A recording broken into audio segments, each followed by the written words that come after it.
Rising sea levels, punishing droughts and life-threatening heat waves.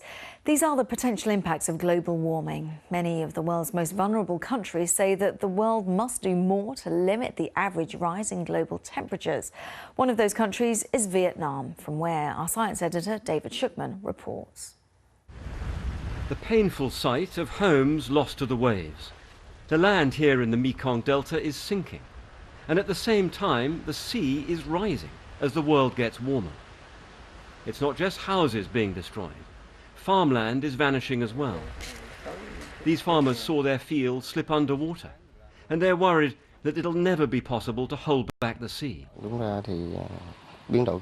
Climate change is getting worse, says Lam Van Nia, and the water level is rising so fast we don't have time to build defences. The threat is felt throughout the Mekong Delta. In the city of Can Tho, we found this flood barrier half finished. The homes behind it keep getting flooded. There are 18 million people living in this region, and they're only just above the level of the sea, so even a small rise could be devastating, which is why Vietnam and dozens of other countries facing the same threat want to see global warming limited as much as possible. So what does this mean for the future? 3 years ago, this primary school was swamped by the river beside it. The rising waters are becoming more dangerous. A researcher, Florence Halstead, is here to find out what the children think. I'm really interested in is what it's like in the flood season. So, could you all close your eyes, and I want you to really think about being in the flood season. Loy, aged 10, has something shocking on his mind.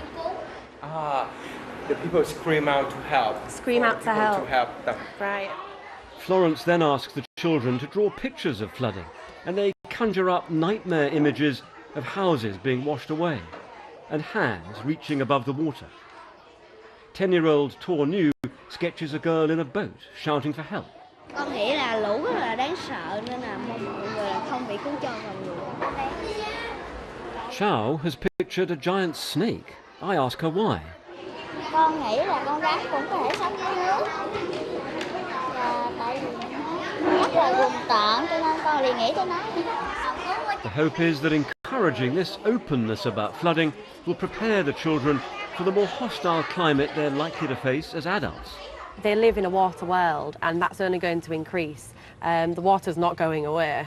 They need to learn how to adapt, and whether that be through education like this, through community groups, that resilience really needs to be built up. Back at the coast, work on new sea defences. Scientists used to think there was a safe limit for global warming of 2 degrees. But they now say we need a lower target to avoid serious damage to countries like this. And we're about to get a major report on how to do that. David Shukman, BBC News in Vietnam.